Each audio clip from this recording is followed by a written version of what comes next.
How you doing, everyone, and welcome to Dreadnought Gundam and More on PS4. And this is the Dreadnought Winter Update Patch Notes video. I would have had this video out yesterday, but I am just dead tired. I had some long days at work and a lot on my plate as far as the holiday season and getting gifts and getting things done in my personal life, but I made a promise to myself that I would get this video done today, and there's some interesting things in the winter update patch, but I am more impressed that we have a winter update patch so soon after the autumn update patch. So it seems that DN Raydog, DN Space Ghost, and everyone else that actually cares about us at Dreadnought and listens to our feedback at Greybox is putting in extra time, even around the holiday season, to try and make the best of our Dreadnought experience, and I absolutely love that.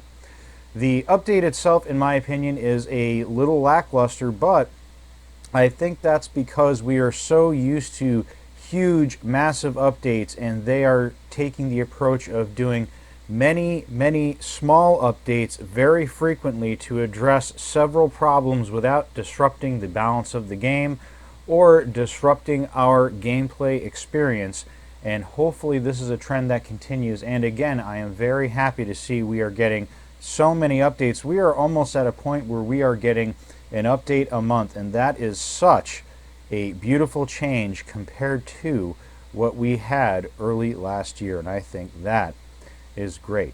So what you're looking at now is a picture of the Nordlander, and the Nordlander is the hero ship for Commandant Svetlanikov, which of course you know is a bot in the game, and one of the many bot captains that are supposed to be the heroes of Sinley Bay, but we will get into that later on. I thought we would jump right into the actual patch notes themselves, and we start out here with Rupture Catalyst.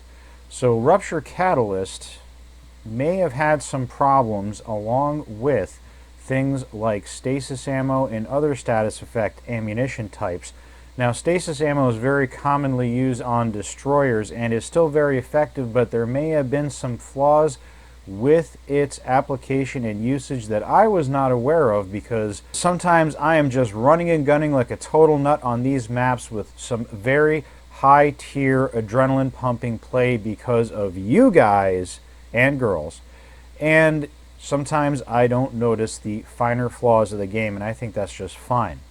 So Rupture Catalyst, what is the change? Well, now it uses the correct projectile. Apparently the last projectile fired by Rupture Catalyst and apparently other status effect ammunitions, now this would include stasis ammo for destroyers and other ammunition types like disruptor ammo for corvettes, which I don't think is used quite as much as stasis ammo is on destroyers. However, this is to combat a situation where the module is being deactivated before it actually finishes shooting, and the last shot is not an actual Rupture Catalyst ammunition projectile. It fires the base projectile.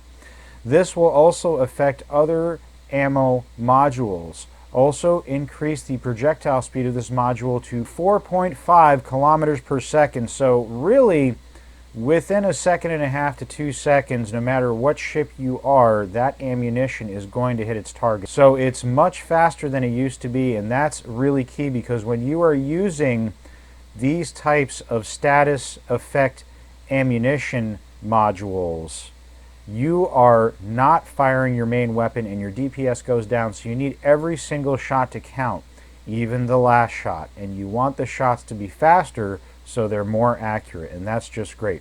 With such a long cooldown, it was too easy to miss with the last shot due to how slow the projectile was, and that's great. So Rupture Catalyst and other types of status effect ammunition modules are getting a small buff, and hopefully we will see more of them, because I think this is a very effective but underused module. Next, we have TAC light rocket turrets. Now, I'm excited for this for all the wrong reasons. I don't really use this secondary weapon because I tried. It fires kind of slow, but it does good damage.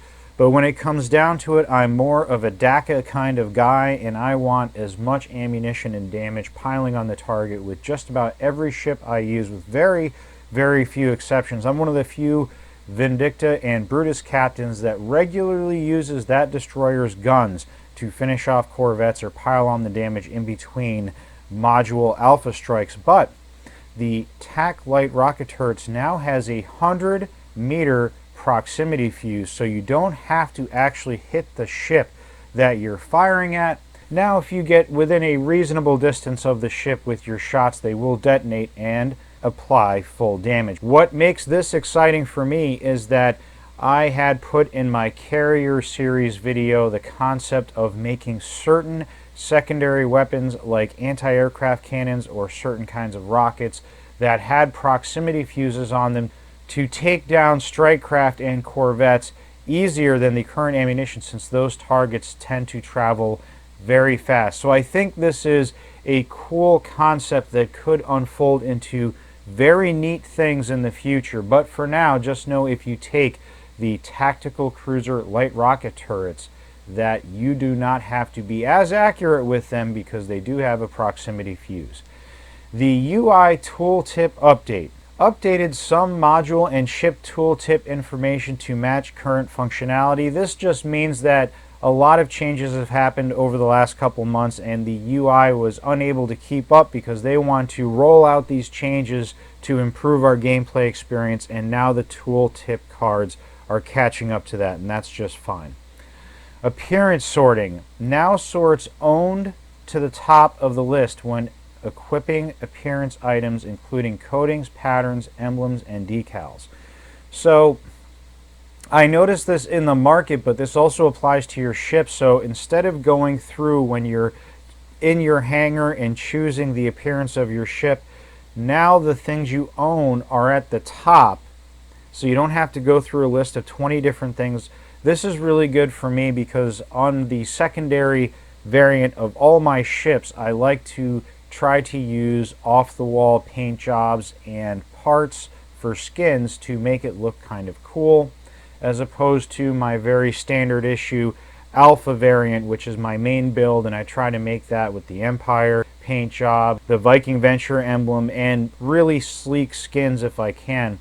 This now means you don't have to take as long to modify your appearance. All the things you owned are brought up to the top, so you quickly know if you don't own the paint job that you want, or now if you do know for a fact that you own that particular appearance item, you can just sort through it that much quicker. I think that's a very small but reasonable and outstanding change. Bundle sorting. In the Market Bundles tab now sorts to bundle types, so all mixed bundles are at the top, then Captain Vanity are next, coatings, then decals, emblems, and patterns last, so that you can find what you're looking for a little easier. This is pretty cool. I love these little small changes. It makes the gameplay experience a lot better. That means when you're doing things, you do it faster, more efficiently, and you can get back to the action. And that was probably pretty good for them because they're getting all these things out of the way, and I do know that some players wanted these changes. They want the UI and the organization and sorting experience to be better, and now they get that, and it probably didn't take monumental effort or research and development to get that done, so that's very good. Now we're getting to the Nordlander. This is a mixed bag for me because I like seeing new hero ships, I like seeing new skins, so I can try to mix and match and make ships better, at least better looking. But even though the figurehead of the Nordlander is pretty freaking awesome, I have to say, it is really cool. It's got this eagle or hawk or raven or something in the front, and that can be whatever you like it to be, and instead of being its own emblem, it's actually the entire forecastle of the ship. So now that this is part of your ship, the colors of your ship now transfer to the emblem in the front, to this little icon, and I think that's really cool because that's a flaw of some of the icons or emblems, is that they do not take on the color of your ship. And I did this, even though there's a little bug with it right now, with the Raven forecastle on the Zame. It actually looks like this cool screaming eagle, or really whatever bird you want it to look like, depending on the paint job. So I really like that. I also like the lore behind it. This is a cool little bit of lore I'm going to go ahead and read it because I like the lore. If you want to skip this, just skip ahead a minute or whatever. But I really love Dreadnought lore, so let's get into this. So I was not wrong, but a little misled by all my research in the lore. I thought that the asteroid belt skirmishes were settled before the pan-colonial fleet invasion of Saturn. Apparently, it was ongoing for basically the entire war. The asteroid skirmishes lasted for 12 years. That's just about the entire length of the war. A total of 1,400 PCF pan-colonial fleets squared off against transhuman fleets during the skirmishes in an attempt to push them out of the belt. The PCF lost overwhelmingly in the battles, but in the final weeks of the skirmishes, Commandant Svetlana Kov led a 42-ship fleet against thousands of transhuman ships. What? Instead of attacking outright, Kov powered down her entire fleet and drifted towards a main enemy commander ship flotilla. What are we going to do, Captain Zap Brannigan? We're going to throw waves and waves of her... All right, anyway. Using battlefield debris, as in their comrades that had died in these previous battles, as cover to launch a final vicious assault. This hugely risky move, especially against thinking machines, ultimately paid off, forcing the transhuman fleets out of the asteroid belt. So this may have to do with the warp beacon network too, but this is very interesting, and it leads into maybe if the transhumans were in the asteroid belt for so long, they were denying the warp beacon network to the humans, and after they were pushed out and the war was over, that's how Bix Duquette came back and found them and started sending. This is a cool little nugget of lore. I love it. It also gives more background story to Svetlana Kov, who bugs the crap out of me. Let me tell you, of all the bots, I really have a hate on for Svetlana Kov, especially when she's in an artillery cruiser. But now she has her own ship, and that ship is the Nordlander. What I don't like about the Nordlander is that even though the color is cool and the forecastle is really awesome, the rest of the Nordlander is a blood. So you're not really getting a new ship skin out of this. You're getting just a forecastle, and even though the forecastle looks really cool, the rest of it's a blood, and the forecastle really doesn't match the other skins of the Akula Vector Destroyer line. And as an aside, I think the Akula Vector Destroyer line, the three skins don't mix and match very well at all. You kind of either have to take Dola, Blood, or Gore, and if you're going to choose the three, most players seem to choose the Gore, with the second most choosing the Blood. So maybe more players will start playing the Blood skin because of this, but at the end of the day, it's 1,000 gold, which isn't that much, but it's 1,000 gold for a ship skin I already own, and for a forecastle I'm probably not going to use because I play with the Gora skin, but maybe your mileage will vary. I still think it's a cool looking ship. I think it's a great paint job, and it's a good price at 1,000. It's not breaking the bank, but at the end of the day, it's not as new as I wish it was, but I love the little nugget of lore that came along with it. Next, we have known issue in match name for the loadout is Marzano. I think this has to do with the hero ship, and to be honest, I really don't care. Little errors like this don't bug me. Maybe they bug you, but they don't bug me. I'm sure they'll fix it eventually, as long as the ship works and as long as the game is stable. The Ray Dog decal.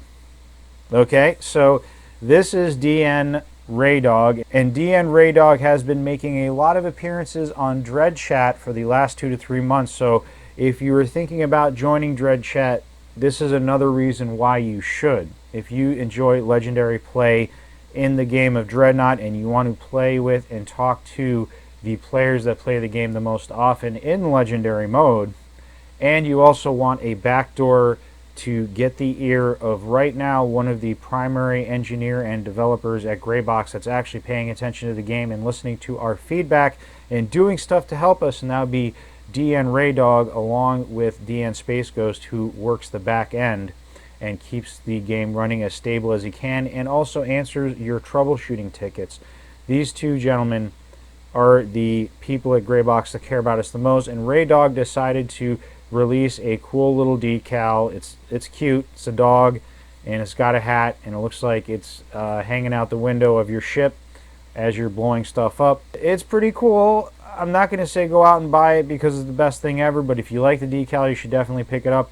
I think Ray Dog put this in there, just like with the Stellar Beekeepers and some of the other paint jobs and decals we get. It's the Greybox crew who want to make a little signature on the game, and I think that's just great. But it's there if you want it. But more importantly, this is Ray Dog letting the universe, well, at least the Dreadnought universe of players, know who he is and giving a little description about himself. That's pretty interesting.